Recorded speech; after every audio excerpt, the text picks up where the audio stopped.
Welcome to the Throttle Up Leadership Podcast. Our theme for 2025 is the future of work. Meaning is the new money.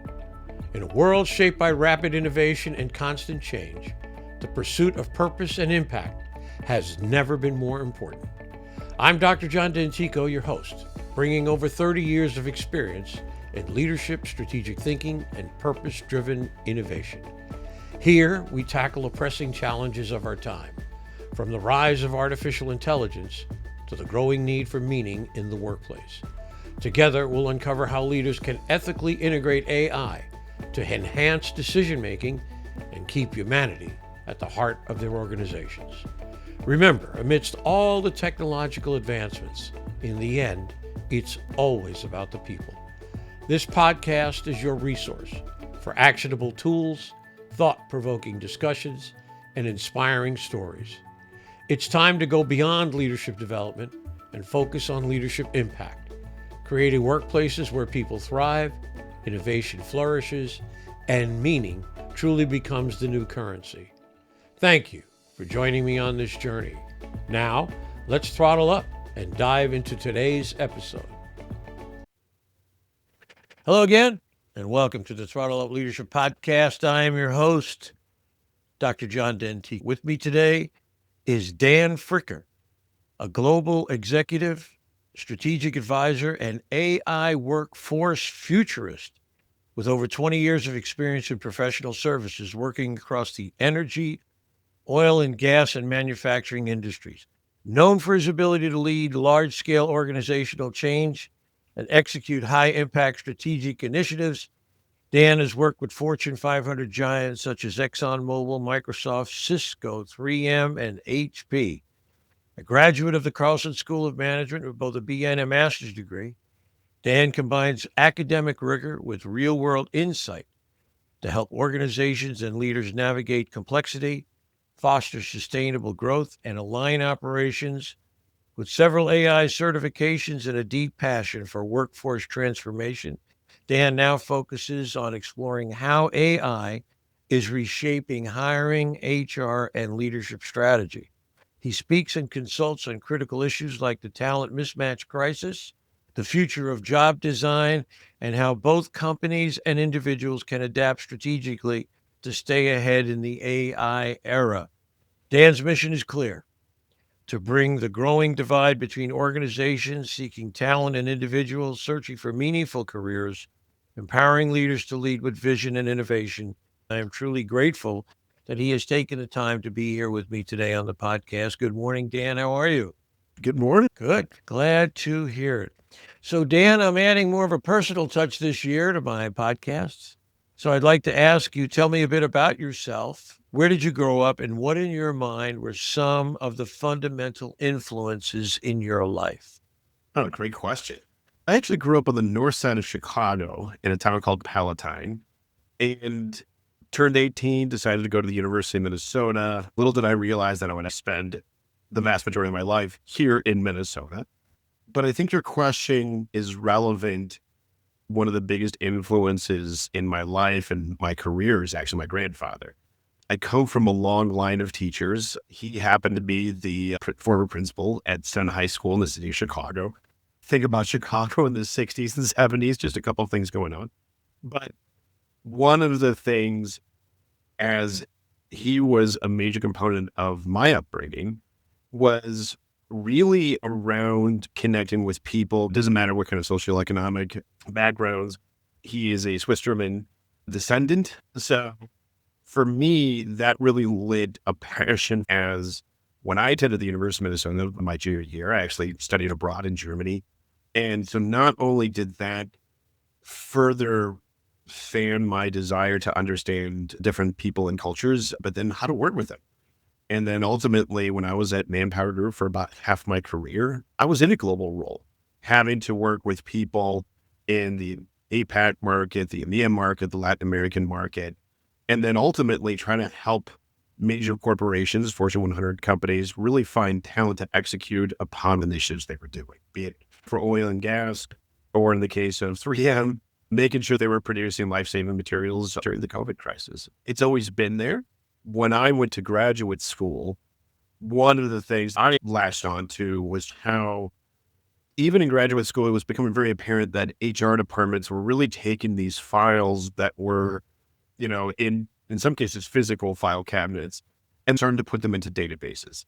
And then with those databases, they were starting to use data science to really help answer a critical question, which is how do we find the best talent, regardless of where they're coming from around the world?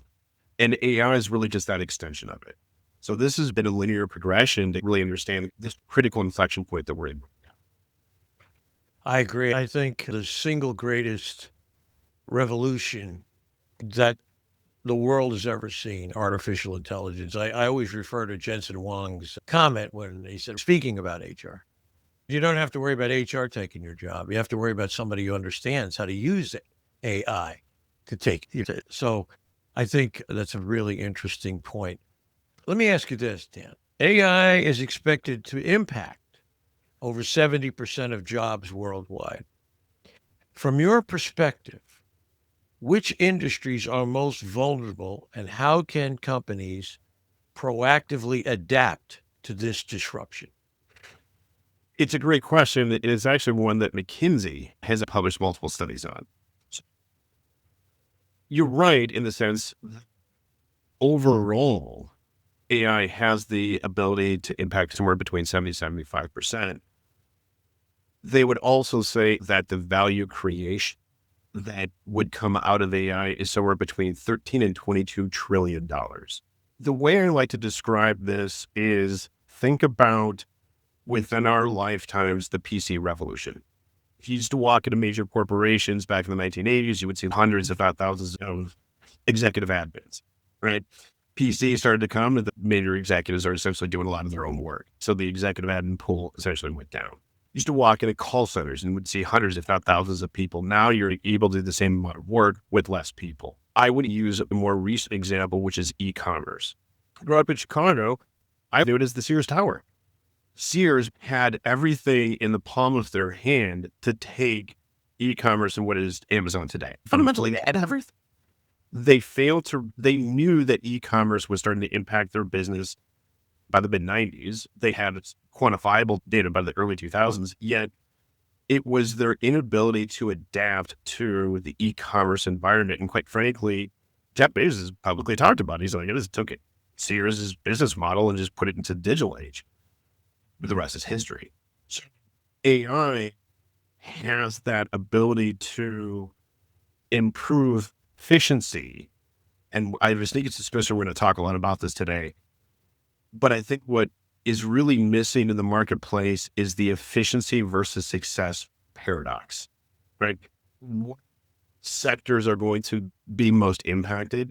Well, you're going to see it probably statistically in the most with retail, travel, transport, and logistics. Those are the top three industries going to be impacted. But it bears repeating again, it's going to impact everything.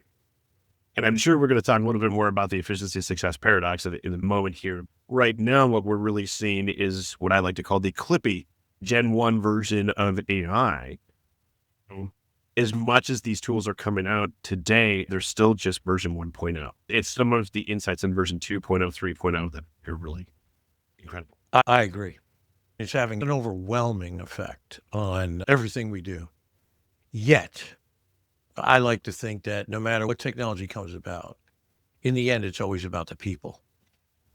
And so it's so interesting to me that you mentioned the computer revolution in the late 80s, early 90s. I remember it all. I was there. I remember when browsers were just coming online. Graphical user interfaces. You mean you have a picture on your computer and you can just click these different things? How cool is that? I actually sat in someone's office, in a government office, and behind them was a computer terminal. And on that computer terminal was Milnet, which became the internet. I saw Milnet working in small chunks of email. And I would not be wrong in telling you, remembering all the way back to that. So this is going to lead to my next question. I remember I was part of a group that used this tool called Foresight. And we looked at what was happening. in the world of information distribution, knowledge distribution. If this keeps going, that means the power of information and knowledge is going to be in everyone's hands and not just in the hands of the CEO, who's supposed to be the smartest person in the room. Now, we don't know who the smartest person in the room is because somebody working in AI 4 to 6 hours a day may have more information at their hands than the CEO or any one of the other managers in the organization. So I would not be wrong in telling you, Dan, that I've been waiting 30 years for this moment. And the reason is because from that point, 30 years ago, I was very concerned, focused on the evolution of leadership. How does leadership have to change to embrace all these other changes? And now, with AI on the scene, the aftermath of COVID, where people are no longer working for just a paycheck anymore, they want to be involved in something where they have impact. I see this evolution of leadership changing now to this place where 30 years ago, I started work on this concept, and now it's actually coming to fruition. I'd love to get your perspective on that. How do you think leadership has changed or has to change in the world in which we live right now? So I'm going to borrow from Jack Welch. He just put it in a book and made a lot of money. If you were to compare U.S. military doctrine versus Soviet doctrine, Russian doctrine, even Chinese doctrine, you have a pretty rigorous top-down approach. You have a plan. That plan is dictated down amongst your generals, your colonels, your majors, your captains, so on and so forth.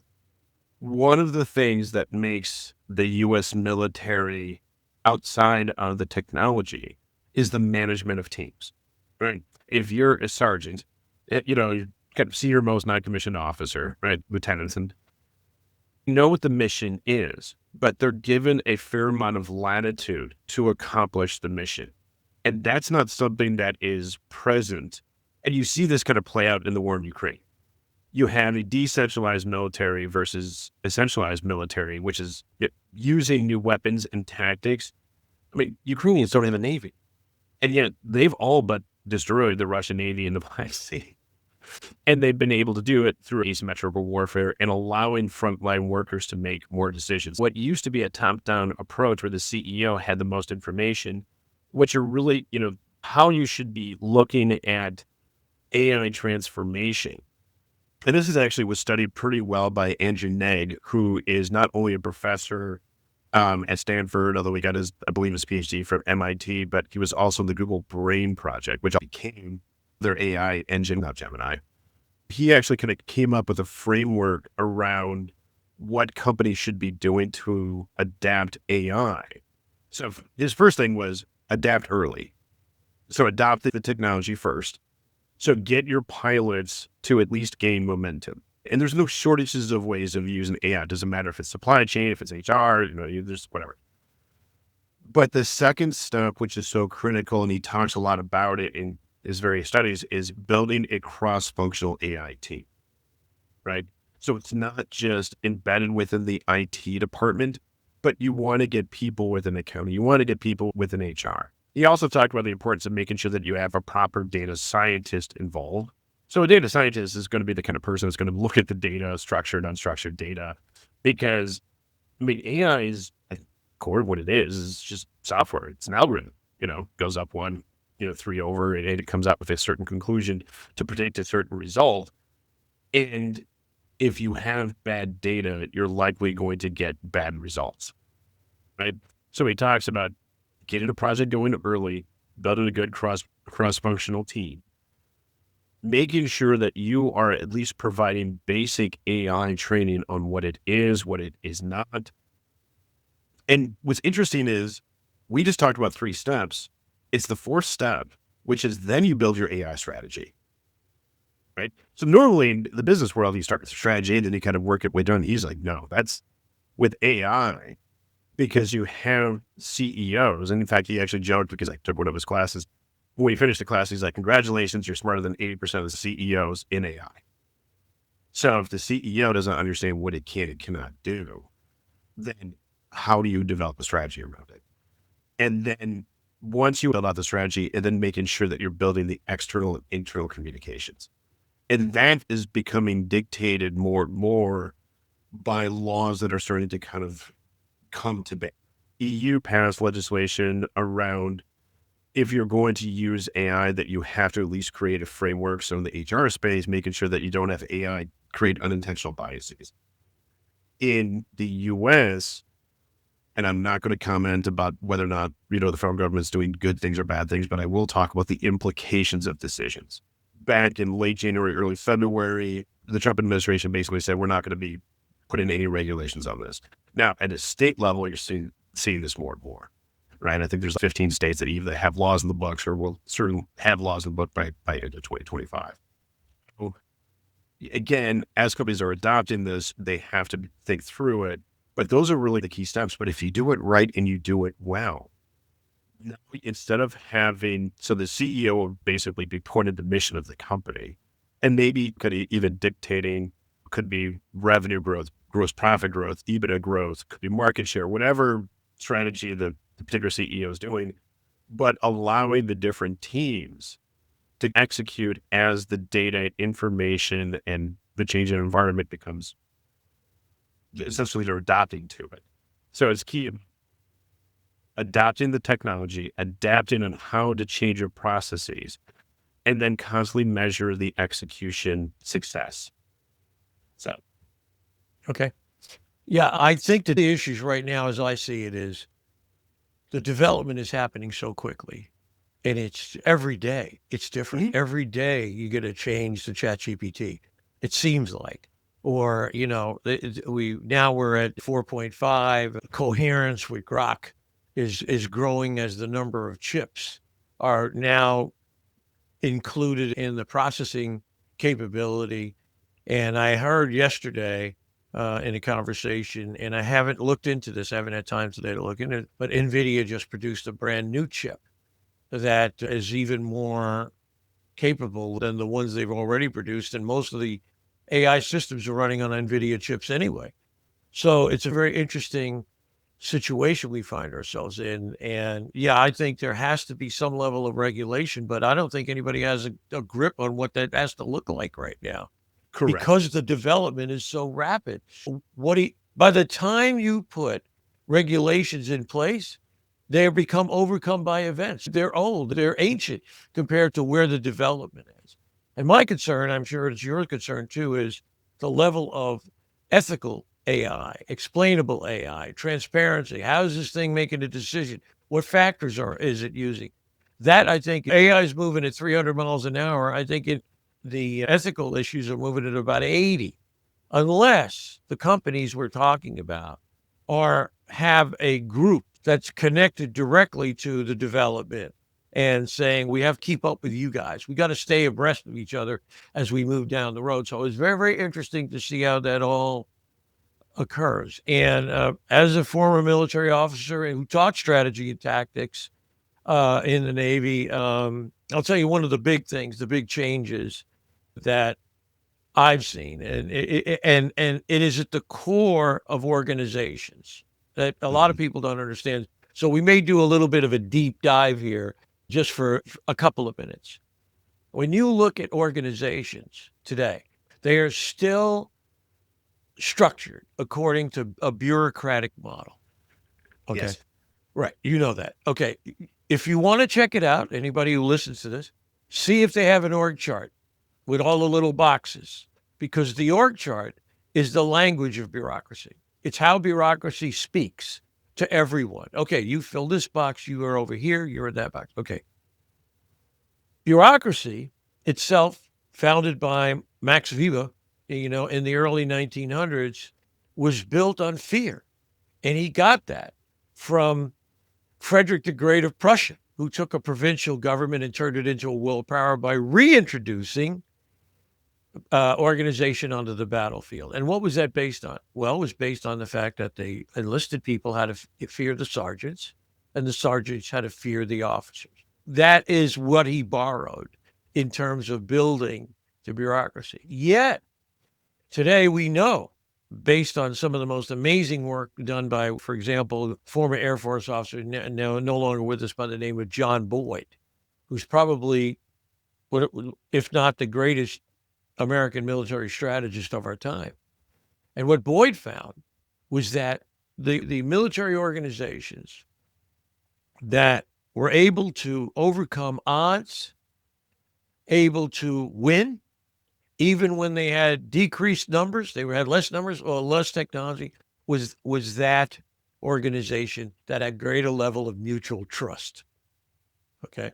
So now if you take that and you kind of lay it over the way organizations are today in business or not-for-profit, we're moving from a fear-based model to a trust-based model. But many times, and we've done this with the human relations movement, we take the tenets of a trust-based model, mix it like oil and water in a bottle, and we shake it up really hard, and we sit it down and we go, well, why isn't everybody operating in this trust-based model? Well, because what happens is you have this separation. Again, you still have, at the baseline, you have the bureaucracy. And I don't think bureaucracy is going to go away. I think the structure is going to be there. The question is, how can these two things actually exist in the same space together? And if you look at the same bottle with oil and water, they occupy the same space, but they are, I don't know if you'd call it a tension, but sort of a natural way that they can work together. So for me, that's where organizations have to see themselves. The model of leadership that I started developing 30 years ago is based on one premise, one foundational piece, and that is contribution. It's contribution. Okay, we have a problem. We have an issue. Anybody got any ideas? Anybody want to help us out here? That kind of a thing. And I think we have to create that kind of an environment for people to come together. AI, people who understand AI, the CEOs, the COOs, in a way, if you will, that really allows them to take the best ideas and put them together into a strategy that moves the organization down the road. I'd love to get your reflection on that.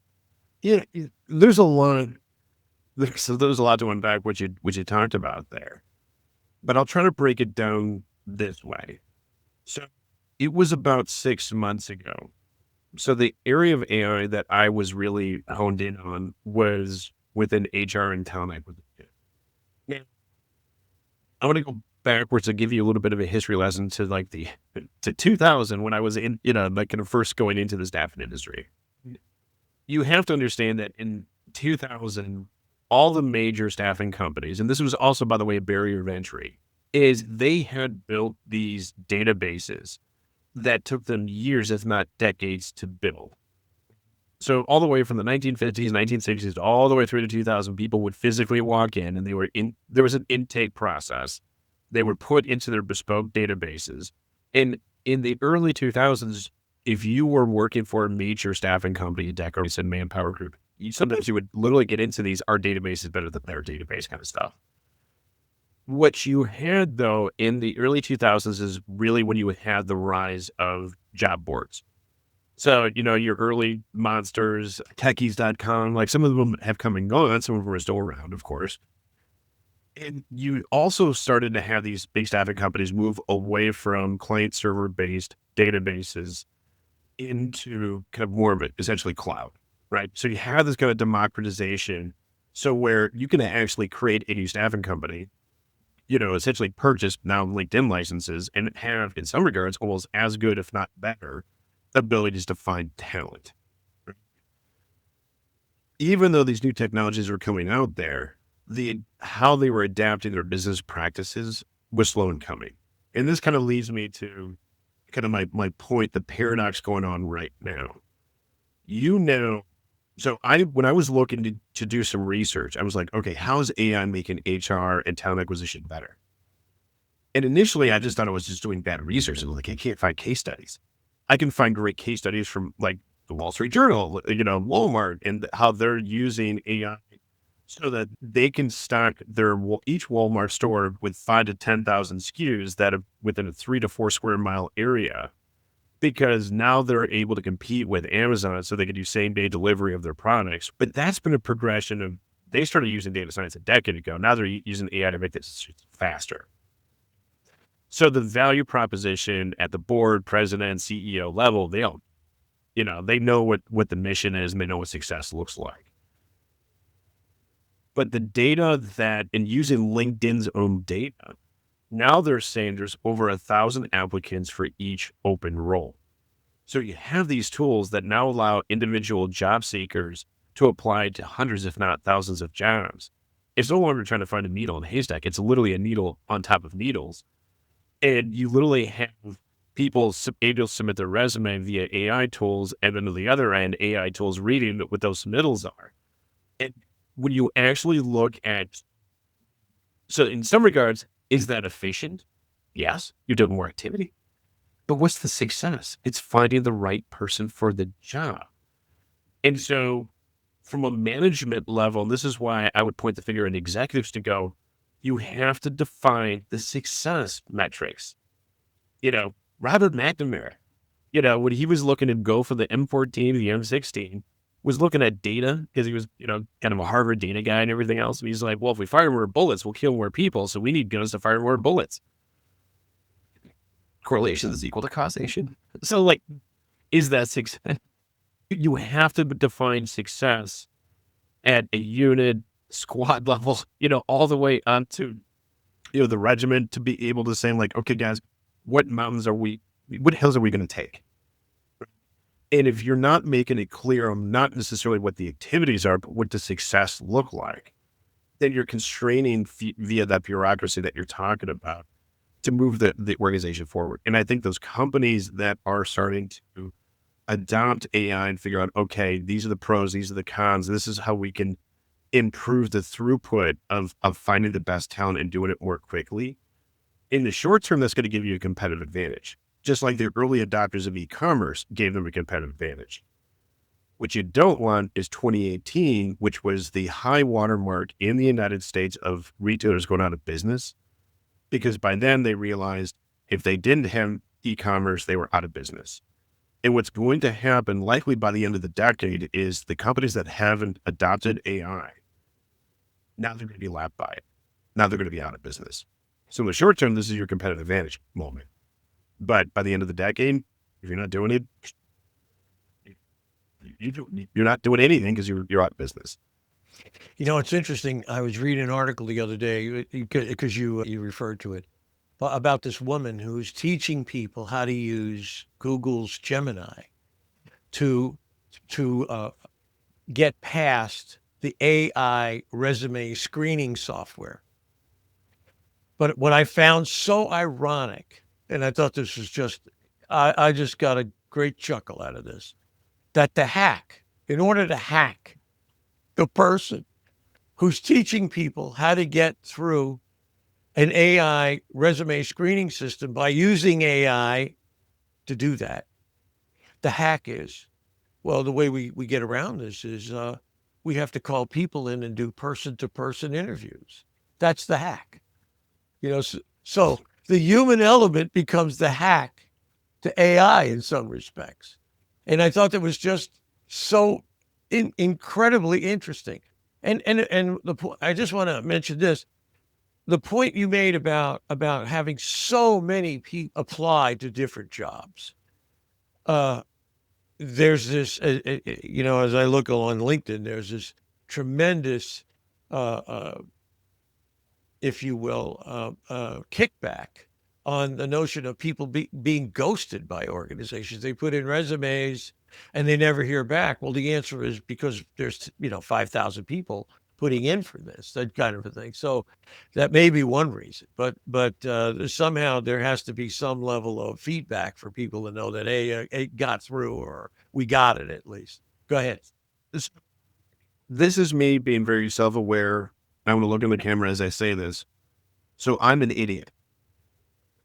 And what I'm going with this is that for a guy that went to grad school at the University of Minnesota, the guy's been doing all this research, I'm I started to experiment with this myself, right? So if you would have asked me, like, am I good at writing resumes? I would have said, absolutely, I can write a great resume.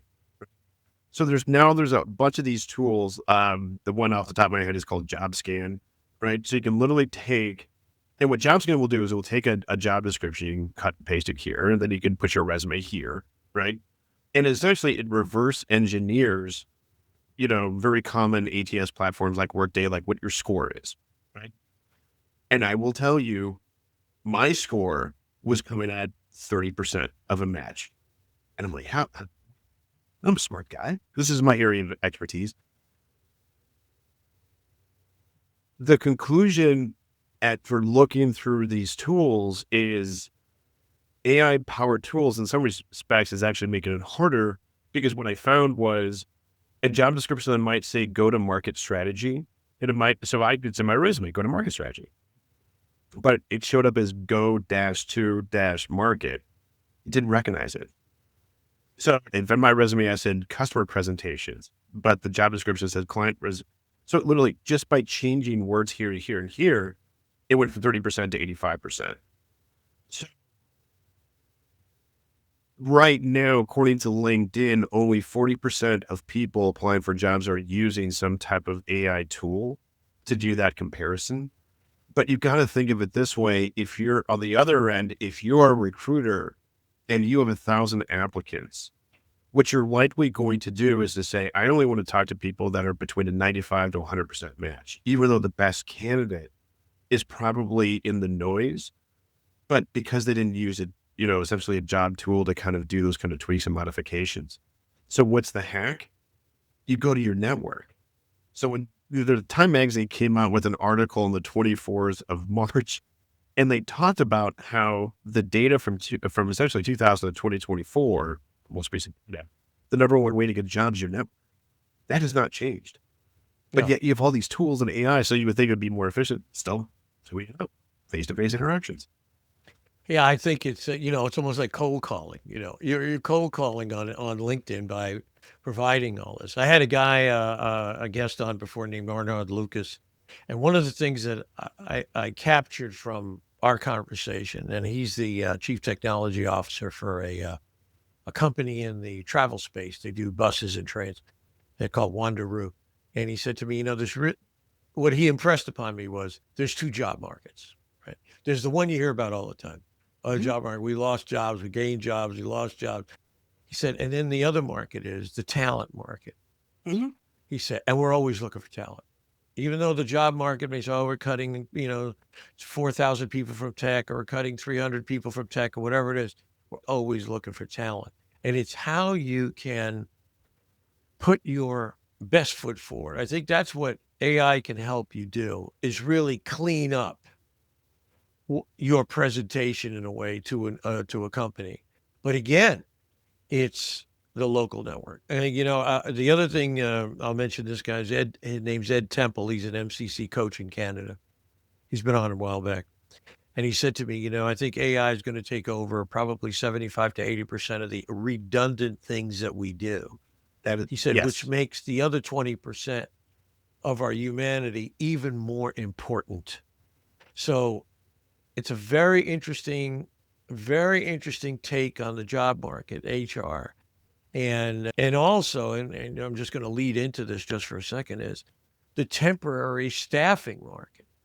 What's that going to look like? I mean, with the advent of AI coming on the scene, doing many of the jobs, perhaps, or that most people would be qualified to do. But again, the requirements for temporary staffing may go sky high depending on what your ability with AI is. Just an interesting perspective. Any feedback from you on that? Yes. So as a person that worked for a temporary staffing firm for 20 years, I've attended every earnings call, for the last decade. And certainly, if you look at the top 3 staffing companies, and I'm using, earnings report data, so this is not insider information. The top 3 staffing companies are Dentico, Randstad, and Manpower Group. what is interesting and what's been going on in the staffing space is there's a couple of different benchmarks, but I'm going to use, there's an industry magazine called Staffing Industry Analyst. It's kind of the default expert about what's the size of the U.S. staffing market, right? So with a couple of dips like circa 2009, 2010, the staffing market in the United States continues to grow over the last 25 years. But what's interesting is the top three staffing companies, their market share continues to decline. Now, that flies in the face of MBA 101. So what you typically have is if you have a growing market, what you typically have is, the big companies essentially gobble up the smaller companies. Great example, think of the app market for streaming, right?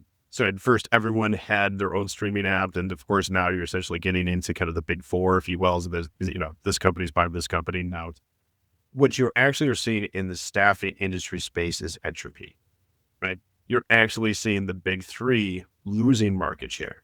Well, then now the next question is, who is taking their market share, right? So yes, you can argue that you've got smaller, mid-sized staffing companies to kind of take in market share because they're more focused or more specialized versus kind of the big generic. And I think that to a certain extent is accurate. But what you're really seeing in the marketplace is HR tech companies are now actually reaching that market cap of the staffing space and actually exceeding it. So I want to think about it in this term. If you're going to the airport and you Uber, you're essentially paying a person to take you from your home or your hotel to the airport. And that person, by the way, no one called him. Essentially, AI said, pick up this person here and do everything else. DoorDash, same thing. You're paying a person, bring you your lunch, dinner, whatever it is. So HR tech, the investment in HR tech, the company's ability to find their own talent and then essentially employ the critical skills of that talent into their talent ecosystem. That is really what's kind of going on in the staffing space. So you don't necessarily need to go to a big staffing company to get the talent you need. Now there's all these different types of modalities. Upwork has been a company that I believe has been around since the 1990s, but actually they were doing gig work in the 90s. Now they just have the technology to make it even easier. If you want one of the best people that knows Claude or Microsoft Copilot, and you're like, hey, I just want you to build me this one little thing. And he's like, that's going to cost you 10 grand. It's like, where in the past you might have had to go to a staffing agency to do the recruitment, talent, everything else. So like, there's so many more modalities to your earlier comment about bringing in good talent, especially in a job market. So in 2025, we have more generations of workers in the marketplace today than at any point in human history. Like my own father, PhD, mathematics, he retired ultimately from Northwestern as a professor. He's probably did consulting for another 3-4 years afterward, working for Mario Andretti Racing, trying to figure out how to make these, Indy cars and Formula One cars even faster by using data science and whatnot. But he just did it because he was bored. And you had that all across the spectrum. Right? So I think that's really what's changing. And it's really disrupting that staffing model, and you can also look at other factors that further corroborate this. In early 2000s, an average U.S. company would say about 3% of their workforce were non-full-time employees. That could be interns. That could be maybe you bring back a retiree or, 1099, whatever. You've seen that number steadily increase to 20%. And right now we're at about, give or take, 25%. Now, if you look at places like France and Italy, they're in the high 40s. And why? Because it's really expensive to hire and fire full-time employees. They've adopted all these different types of modalities to bring in talent so that they can execute on whatever strategy and business plan that they have, and then keep the internal full-time employees to essentially the core mission, right? Not only are you seeing the trend line continue to go like this, but if you look at other markets, you can predict likely where the U.S. market's going to continue to go through the decade. Yeah, it's interesting. You see this term fractional everywhere now. Yeah. fractional CMO, fractional, and people come in, they do the job, they do the work, and all the encumbrances of hiring a full-time employee. So it's very, very interesting. I agree. It's changing right before our very eyes. And as I said before, every day you get up and it's different. It's some new thing happened, all these, everything from quiet quitting, right after COVID. And now we're moved way beyond that to different kinds of work involvement of people or engagement of people. But anyway, it's very interesting. We're getting close to the end here. So I would like to ask you my world famous question, and that is, in the staffing world, make it this way. In the staffing world, HR world, you talk about mismatches, but if you had a magic wand and you could change anything in that world, what would that issue be and why did you choose that? Oh, I think we've kind of talked about this a couple of times, but my magic wand. And to be clear, someone in some company will figure this out, right? Just like Bezos figured out e-commerce and, right now we have a certain amount of anarchy as it relates to implementing AI in the HR space to be able to find talent, deploy talent. Like there's a lot of inefficiencies there. That will be figured out. And I think if we can get to even some type of a semblance, right? And I think just maybe applying a couple of different thoughts and ideas here. My daughter loves playing her Nintendo Switch. And the video games do this all the time. You get these little power-ups, these little certifications, so you can upgrade your weapon, you can upgrade your Mario Kart and everything else. We're heading towards a world where if you want to get selected as a job, it's really going to be an accumulation of these different types of certifications. And those certifications are going to be quantifiable, right?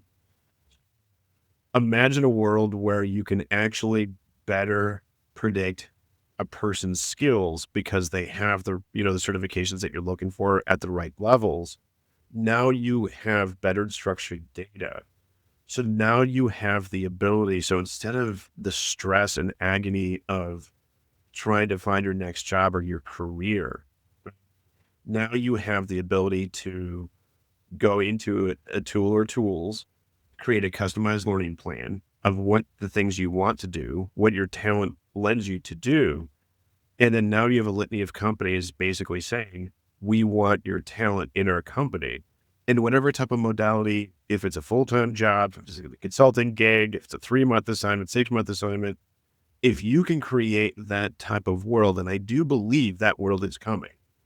Like this isn't just Fantasyland, Star Wars, Star Trek kind of stuff. This is ultimately, I think, where the mission is trying to go. We just have to waddle our way through it. So that's my magic wand. I would love to start seeing these pieces start to fall into place where it becomes more ubiquitous of how you're finding your job and what you're doing. It's very, very insightful because what clicked in my mind when you were talking about this, the different certifications, is places like Udemy and all these online learning platforms that part of what they try to do is if you go through a course, you get a certification. You get a certificate. I mean, I did an online course for the artificial intelligence management professional certification. So I got that, and which was very informative, and I enjoyed the online learning. But I have that certification. But I could see it in everything from digital marketing to leadership to all these different kinds of things to say. So you show up in a company, for example, and they say, what can you show me? Oh, well, I have these 5 certifications to do, Lean Six Sigma, for example, or all these different kinds of things. And go, wow, or PMP, project management professional, for example, one of those. And you sit back and you look, wow, this is great. This is the kind of skill base we're looking for. Now, there's other questions that need to be answered, things like, what's the chemistry like of this person? Will they work with us? Are they good? And here's the thing that I focus on all the time. Two things that I'm really zeroing in on, to be honest. One is values. Do the values of the individual match the values of the organization? Can we see this in a way that they're collaborative together? And the other thing that I've learned in my interviews with so many wonderful people is what I call now hire for heart. And what I mean by that is, has this person been through difficult, trying times? Has this person, forged their way through? I have had several guests that are just unbelievable. In fact, the one I published, Arius Westernberry, uh, was phenomenal. A phenomenal story about a man who just triumphed over some of the most difficult, arduous kinds of challenges put before him. Never said he was a victim, never once. Just moved through it, found a way to get on the other side and to work through it. And I think that's important from the human perspective. So, yeah, I agree. Skill-based certifications, I got the numbers punched, if you will. I got the boxes checked. But at the end, too, we have to talk about the human side. Any final words from you on that? Yeah, I 100% agree, because I think if there's a theme, it's adapting with AI. And maybe another great example, as you mentioned, the military. One thing that I don't think the military gets enough credit for, are those after action reviews and constantly adapting to the environment that you're in. And what you're seeing in the current military, I mean, you even see how the different unit squad tactics are evolving, because now they want a dedicated drone operator, right? Why? Because they've seen how effective that at a squad level, having a drone operator to be able to know where the enemy is, how to, kind of take it. And so those are the kind of things as companies start to adopt AI, now they have to start thinking through, okay, how do we adapt to this? Because if you adapt the right weapons and tactics, you're going to have competitive advantage. And if you're lethargic at it, you can have the greatest plan, and people aren't going to have the success. And be Sears. You can be Sears. Yeah, I've used this example before. Can you imagine telling Sears 30 years ago you're going out of business? I mean, they would have laughed. They would have laughed at you. They said, "What are you, crazy? We're Sears. We're basically indestructible." No, not really. That's just the way it is. Listen, Dan, this has been a great conversation. I can't thank you enough for your time here today on the Throttle Up Leadership Podcast.